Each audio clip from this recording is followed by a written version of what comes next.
ओम शांति। आज है 3 अप्रैल, शिव बाबा की साकार मुरली। सुनते हैं बाबा के मधुर महावाक्य। बाबा कहते हैं, मीठे बच्चे, बाप आए हैं तुम्हें ज्ञान का तीसरा नेत्र देने, जिससे तुम सृष्टि के आदि मध्य अंत को जान बुद्धिमान बने हो। प्रश्न, आत्मा और शरीर। आत्मा और शरीर दोनों को पवित्र बनाने तथा राजाई का पद अधिकार की सहज रीति क्या है? राजाई पद का अधिकार लेने की सहज विधि क्या है? उत्तर, तुम्हारे पास देह सहित जो भी कखपन है, कखपन उसे एक्सचेंज करो, बाप के हवाले कर दो। पूरा बलि चढ़ो, बाप को ट्रस्टी बनाओ। बुद्धि से सब कुछ कहने का भाव है, बाबा को सौंप दो बुद्धि से। श्रीमत पर चलते रहो तो आत्मा और शरीर दोनों पवित्र बन जाएंगे, राजाई पद प्राप्त हो जाएगा। आत्मा और शरीर क्या होंगे? पवित्र बन जाएंगे, और बाबा ने कहा राजाई पद प्राप्त हो जाएगा। जनक भी बलि चढ़ा। क्या कहा बाबा ने? जनक भी बलि चढ़ा तो उनको जीवन मुक्ति मिली। तुम बच्चे भी बाप को वारिस बनाओ। क्या कहा बाबा ने? बच्चे बाबा को वारिस बनाओ तो 21 जन्मों का अधिकार मिल जाएगा। गीत है, नयनहीन को राह दिखाओ प्रभु। ओम शांति। बच्चों ने गीत सुना। यह भक्त भगवान को पुकारते हैं। भगवान को पूरा न जानने के कारण मनुष्य कितना दुखी है, कितना माथा मारते रहते हैं। भक्ति मार्ग में सिर्फ इस जन्म की बात नहीं, जब से भक्ति मार्ग शुरू हुआ है तब से धक्के खाते रहते हैं। भारत में ही बाबा कहते हैं, भारत में ही पूज्य देवी देवताओं का राज्य था, जिसको स्वर्ग सचखंड कहा जाता था। तो कहाँ था स्वर्ग? भारत में। अब भारत झूठ खंड है। भारत की महिमा बड़ी जबरदस्त है, क्योंकि भारत परम पिता परमात्मा का बर्थ प्लेस है। उसका असल नाम शिव ही है। शिव जयंती मनाते हैं। रुद्र व सोमनाथ जयंती नहीं कहा जाता। शिव जयंती व शिवरात्रि कहा जाता है। अब सभी नयनहीन बुद्धिहीन हैं, क्योंकि सब में 5 विकार प्रवेश हैं। रावण ने नयनहीन और बुद्धिहीन बनाया, एक दो को दुख देते रहते हैं। भारत जब स्वर्ग था तो दुख का नामो निशान नहीं था। स्वर्ग की स्थापना करने वाला हेवनली गॉड फादर। अभी सब भक्तों को भगवान तो जरूर एक होना चाहिए। क्या कहा बाबा ने? सभी भक्तों का भगवान तो एक होना चाहिए ना। सभी नयनहीन हैं। क्या है सब? नयनहीन, अर्थात ज्ञान के चक्षु व डिवाइन इंसाइट नहीं है। भगवान वाच है, मैं तुमको राजयोग सिखाता हूँ। अंडरलाइन करें, शिव बाबा कह रहे हैं कि मैं तुम्हें राजयोग सिखाता हूँ। श्रीमद् भागवत गीता है मुख्य। श्री अर्थात श्रेष्ठ मत से। श्री का क्या अर्थ बताया बाबा ने? श्रेष्ठ मत। श्रेष्ठ मत से अब तुमको बुद्धिवान बनाया जाता है। दिव्य चक्षु अर्थात ज्ञान का तीसरा नेत्र देते हैं शिव बाबा हम बच्चों को। वास्तव में तुम बाप को और बाप की रचना की आदि मध्य अंत को जान जाते हो।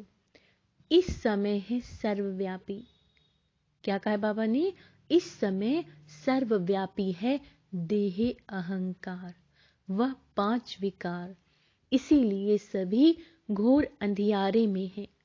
तुम बच्चों के पास रोशनी है। तुम्हारी आत्मा सारी वर्ल्ड की हिस्ट्री ज्योग्राफी तो जान गई। आगे तुम सब अज्ञान में थे। ज्ञान अंजन सतगुरु दिया, अज्ञान अंधेरा विनाश। जब परमात्मा ने आके हमें ज्ञान का अंजन दिया तो जो अज्ञानता का था अंधेरा वो क्या हो गया? विनाश हो गया। जो पूज्य थे वही फिर पुजारी बन पड़े हैं। पूज्य है रोशनी में और पुजारी है अंधेरे में। परमात्मा को आपे ही पूज्य आपे ही पुजारी नहीं कह सकते। वह तो है ही परम पूज्य, सबको पूज्य बनाने वाला।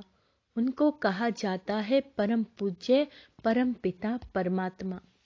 कृष्ण को थोड़े ही ऐसे कहेंगे, उनको सब गॉड फादर नहीं कहेंगे। निराकार गॉड को तो सब गॉड फादर कहते हैं। है वह भी आत्मा परंतु परम। क्या कहा बाबा ने? है वो भी आत्मा परंतु परम है। इसीलिए उनको परम पिता परमात्मा कहा जाता है। आत्मा और परमात्मा का रूप एक ही है।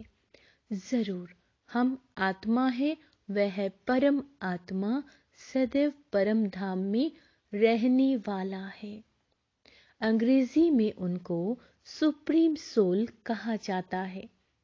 बाप कहते हैं तुम गाते भी हो आत्मा परमात्मा अलग रहे बहुकाल।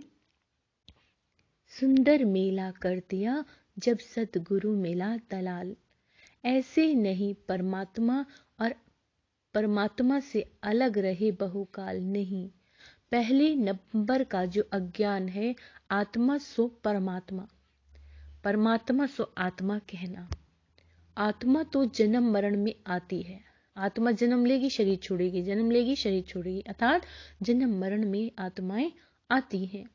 परमात्मा थोड़े ही पुनर्जन्म में आते हैं, अर्थात परमपिता जो शिव हैं वो इस धरती पर जन्म नहीं लेते हैं। बाप बैठकर समझाते हैं। बाप कौन? शिव परमात्मा। तुम भारतवासी स्वर्गवासी थे, पूज्य थे। ये सारी ईश्वरीय फैमिली हो गई ना। अच्छा भल यह तो बताओ तुम माता पिता किसको कहते हो? कहते ना हम मात पिता हम बालक तेरे, तुम्हारी कृपा से सुख घनेरे। ये कौन कहते हैं? आत्मा कहती है तुम माता पिता है ना, तुम्हारी कृपा से स्वर्ग के सुख घनेरे। हमको स्वर्ग में मिले हुए थे। अब बाबा कहते हैं तुम मात पिता आकर स्वर्ग की स्थापना करते हो। क्या कर रहे हैं भगवान इस धरती पे आके? ऐसी थोड़ी ना आएंगे, साधारण कार्य नहीं करेंगे। वो क्या कर रहे हैं? आकर स्वर्ग की स्थापना कर रहे हैं। तो हम आपके बच्चे बनते हैं। बाप कहते हैं मैं संगम पर ही आकर राजयोग सिखलाता हूँ नई दुनिया के लिए। बाप आकर समझाते हैं तुम मुझे भूल गए हो। मेरी तो शिव जयंती भी भारत में मनाते हो ना। गाया भी जाता है शिवरात्रि। कौन सी रात्रि? यह ब्रह्मा की बेहद की रात है। संगम पर आकर रात से दिन अर्थात नरक से स्वर्ग बनाते हैं। शिवरात्रि के अर्थ का भी कोई को पता नहीं है। भगवान है निराकार। बहुत याद रखना है इस बात को कि जो ईश्वर है, जो भगवान है, जिन्हें हम परम पिता शिव कहते हैं, वो निराकार है, अर्थात उनका आकार नहीं है, बहुत ही सूक्ष्म है वो। मनुष्यों के तो जन्म बाई जन्म शरीर के नाम बदलते हैं। परमात्मा कहते हैं मेरा शारीरिक नाम ही नहीं है, मेरा नाम शिव ही है। मैं सिर्फ बूढ़े वानप्रस्थ तन का आधार लेता हूँ। यह पूज्य था, अब पुजारी बना है। शिव बाबा आकर स्वर्ग रचते हैं। भगवान इस धरती पर आएंगे तो आकर क्या करेंगे? भगवान बता रहे हैं शिव बाबा कि वो आकर स्वर्ग रचते हैं। हम उनके बच्चे हैं। तो जरूर हम स्वर्ग के मालिक होने चाहिए। वह शिव बाबा है ऊंचे ते ऊंचा, ब्रह्मा विष्णु शंकर का पाठ अपना अपना है। हर एक एक्टर का पाठ अपना है। हर एक आत्मा में अपना सुख का पाठ नुंधा हुआ है। बाबा कल्प कल्प आकर भारतवासियों को स्वर्गवासी बनाते हैं। उसको भूल गए हैं। कहते हैं कि फलाना स्वर्गवासी हुआ। अरे अब तो नर्क है। तो पुनर्जन्म जरूर नर्क में ही लेंगे। तो फिर तुम उनको नर्क का भोजन क्यों खिलाते हो? स्वर्ग में तो अथाह वैभव है, फिर उनकी आत्मा को मंगाकर नर्क का भोजन क्यों खिलाते हो? बाबा पूछ रहे हैं। पतित ब्राह्मण को खिलाते हो, प्याज आदि खिलाते हो, वहां थोड़ी ही यह होता है। तो देखो भारत की क्या हालत हो गई है। भगवानु वाच्य। अब मैं तुमको ज्ञान का तीसरा नेत्र देता हूं। तुम फिर से राजाओं का राजा बनेंगे। देवी देवताएं 84 जन्म भोग पूज्य से पुजारी बन गए हैं। तुम जानते हो हम शिव बाबा के वारिस बने थे। शिव बाबा ने स्वर्गवासी बनाया था। तब सब उनको याद करते हैं, ओ गॉड फादर रहम करो। साधु भी साधना करते हैं, क्योंकि यहाँ दुख है तो निर्वाण धाम जाना चाहते हैं। आत्मा परमात्मा में लीन तो होती नहीं है। हर कोई क्या चाहता है कि हम भगवान में लीन हो जाएं। तो बाबा कहते हैं नहीं, आत्मा जो होती है वो परमात्मा में लीन तो होती नहीं। यह समझना भूल है। अब तुम कहते हो हम आत्मा परम धाम में रहने वाली हैं। हम आत्मा सो देवी देवता कुल में आएंगे। कहाँ आएंगे? अब हम देवी देवता के कुल में आएंगे। फिर 84 जन्म भोगेंगी। हम सो आत्मा फिर दैवी कुल। बाबा ने क्या कहा? हम सो आत्मा फिर दैवी कुल, क्षत्रिय कुल से वैश्य और शूद्र कुल में आएंगे। शिव बाबा जन्म मरण में नहीं आते हैं, सिर्फ आकर भारत को स्वर्ग बनाते हैं। गाया भी जाता है। क्या गाया जाता है? सतयुग में सूर्यवंशी श्री लक्ष्मी श्री नारायण की डिनाइस्टी थी। जैसे क्रिश्चियन घराने में Edward the first, Edward the second, third चलता है क्रिश्चियन धर्म में, वैसे ही वहां भी Lakshmi Narayan the first, Lakshmi Narayan the second, third, ऐसे 8 डिनाइस्टी चलती हैं। अभी तुम ब्राह्मणों का तीसरा नेत्र खुला है। बाप बैठ आत्माओं से बात करते हैं। तुम ऐसे 84 का चक्र लगाकर इतने जन्म लेते आए हो। बाबा कहते हैं वर्ण का भी एक चित्र बनाते हैं, जिसमें देवता, क्षत्रिय, वैश्य, शूद्र बनाते हैं। अब तुम जानते हो हम सो ब्राह्मण चोटी हैं। हम क्या हैं? हम सो ब्राह्मण चोटी हैं। इस समय हम हैं ईश्वरीय औलाद। प्रैक्टिकल में ध्यान रहे, बहुत गहरी लाइन है। हम हैं ईश्वरीय औलाद प्रैक्टिकल में। इस समय राजयोग और ज्ञान से हमको सुख घनेरे मिलते हैं। कोई भी सूर्यवंशी राजा रानी का वर्षा लेते हैं, कोई तो सूर्यवंशी राजा रानी का वर्षा लेते हैं, कोई चंद्रवंशी का। सारी किंगडम स्थापन हो रही है। हर एक अपने पुरुषार्थ से वह पद पाएंगे। कोई अगर पूछे कि अभी पढ़ते पढ़ते हमारा शरीर छूट जाए तो क्या पद मिलेगा, तो बाबा बतला सकते हैं। बाबा बतला सकते हैं, योग से ही आयु बढ़ती है, विकर्म विनाश होते हैं, और कोई उपाय पतित से पावन बनने का है नहीं। पतित पावन कहने से ही भगवान याद आता है। अच्छा, भगवान है कौन ये नहीं जानते। बाप कहते हैं मैं आता ही भारत में हूं, ये मेरा बर्थ प्लेस है। ये कौन कह रहे हैं? भगवान शिव कह रहे हैं ये मेरा बर्थ प्लेस है। सोमनाथ का मंदिर कितना आलीशान था, यह बाप ही बच्चों को समझाते हैं, जिसके फिर बाद में शास्त्र बनते हैं। भक्ति मार्ग में ही यह यादगार बनना शुरू होते हैं। जब पुजारी बनते हैं तो पहले पहले सोमनाथ का मंदिर बनाते हैं। बाबा कहते हैं भारत तो सतयुग त्रेता में बहुत साहूकार था, मंदिर में अथाह धन था, भारत हीरे तुल्य था, अब तो कंगाल कौड़ी तुल्य है। फिर बाप आकर भारत को हीरे तुल्य बनाते हैं। सारा झाड़ जड़ जड़ीभूत अवस्था को पाया हुआ है। बाप कहते हैं अपनी शक्ल तो देखो। क्या कहा बाबा ने? अपनी शक्ल तो देखो, लक्ष्मी नारायण को वरने लायक हो। नारद की कहानी है ना, पतित आत्मा पवित्र लक्ष्मी अथवा नारायण को कैसे वर सकेगी? विकार में गए तो फिर पासपोर्ट जो है कैंसिल हो जाता है, अपने आप को देखा जाता है। हम ऐसा पुरुषार्थ करते हैं जो बाबा मम्मा के गद्दी नशीन बन सके। यह है ही पतित दुनिया, पवित्रता है मुख्य। अब तो no health, no wealth, no happiness.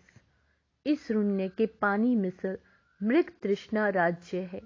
इस पर भी बाबा कहते हैं दुर्योधन की कहानी शास्त्रों में है। दुर्योधन विकारी को कहा जाता है। द्रौपदी कहती है हमारी लाज रखो। यह द्रौपदियां है ना। बाप कितना अच्छी रीति समझाते हैं। जितना बुद्धि योग पूरा लगा हुआ होगा तो धारणा भी होगी। नॉलेज ब्रह्मचर्य में ही पढ़ी जाती है। बाप कहते हैं गृहस्थ व्यवहार में रहते कमल फूल समान रहना है, दोनों तरफ निभाना है, मरना भी जरूर है। मरने समय मनुष्यों को मंत्र देते हैं। बाप कहते हैं तुम सब मरने वाले हो, मैं कालों का काल सबको वापस ले जाने वाला हूं। तो खुशी होनी चाहिए ना। फिर जो अच्छी रीति पढ़ेंगे वह स्वर्ग के मालिक बनेंगे, नहीं पढ़ेंगे तो प्रजा पद पाएंगे। यहाँ तुम आए हो राज्य पद पाने। बाबा कहते हैं ये पढ़ाई है, इसमें अंधश्रद्धा की बात नहीं। यह पढ़ाई है राजाई के लिए, जैसे उस पढ़ाई की एम ऑब्जेक्ट है। बैरिस्टर बनेगा तो योग जरूर पढ़ाने वाले टीचर से सीखना पड़े। यहाँ तुमको भगवान पढ़ाते हैं तो उनसे योग लगाना है। क्या कहा बाबा ने? यहाँ भगवान पढ़ाते हैं तो उनसे योग लगाना है। बाप कहते हैं मैं परम धाम बहुत दूर से आता हूँ। परम धाम कितना ऊंचा है, सूक्ष्म वतन से भी ऊंचा। वहां से आने में मुझे 1 सेकंड लगता है, उनसे तीखा और कुछ हो नहीं सकता। सेकंड में जीवन मुक्ति देता हूँ। जनक का मिसाल है ना। अभी तो नर्क पुरानी दुनिया है, पुरानी दुनिया स्वर्ग को कहा जाता है। बाप नर्क का विनाश कराए स्वर्ग की स्थापना कराते हैं। बाकी उनको सर्वव्यापी कहने से क्या मिलेगा? कुछ भी नहीं।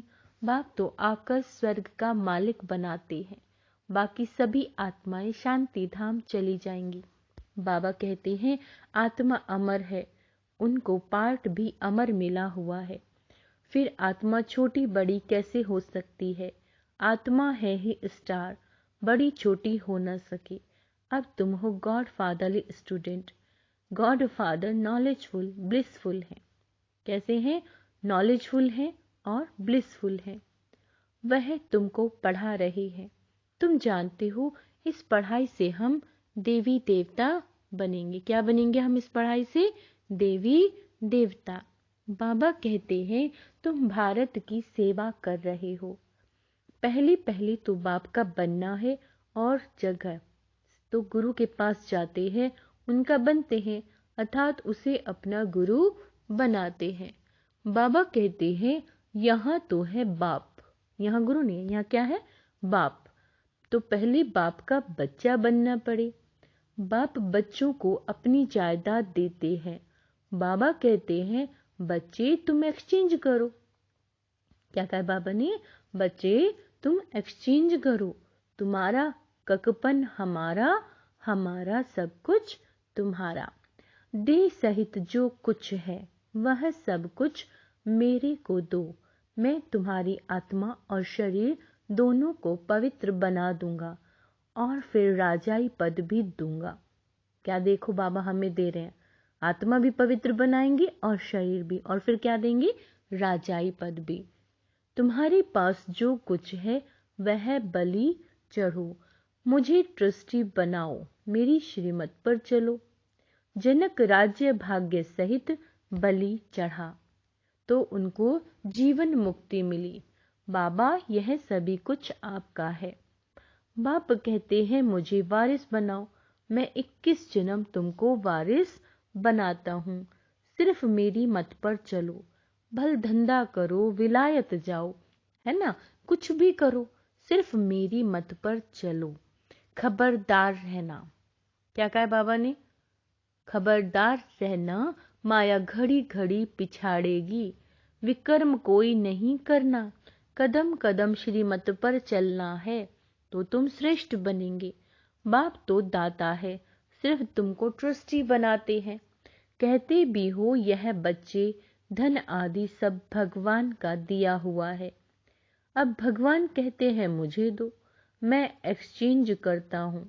मैं प्रतिज्ञा करता हूँ श्रीमत पर चलने से तुमको ऐसा श्रेष्ठ बनाऊंगा। यह है राजयोग। यह लक्ष्मी नारायण भी इस राजयोग से ऐसे बने। बिरला जिसने लक्ष्मी नारायण का मंदिर बनाया वह खुद नहीं जानते कि यह लक्ष्मी नारायण इतने धनवान कैसे बने। अब बाप समझाते हैं यहाँ के गरीब वहाँ साहूकार बनेंगे और साहूकारों का सब मिट्टी में मिल जाएगा। क्या कहा बाबा ने? यहाँ जो गरीब हैं कलयुग के अंत में वो क्या बन जाएंगे? सतयुग में सब साहूकार बनेंगे और जो यहाँ के सब साहूकार हैं उनका सब मिट्टी में मिल जाएगा।